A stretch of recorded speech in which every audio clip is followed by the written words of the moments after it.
उन आँखों में वो सुबह है जो ख्वाब सच्चे करती है। उस मुस्कुराहट में मेरी सारी खुशियाँ ठहरा करती है।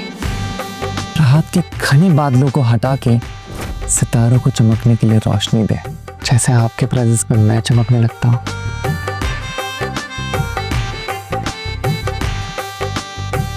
कोई ऐसा हो जो आपको सारी खुशियां दे जो पहले कभी नहीं मिली।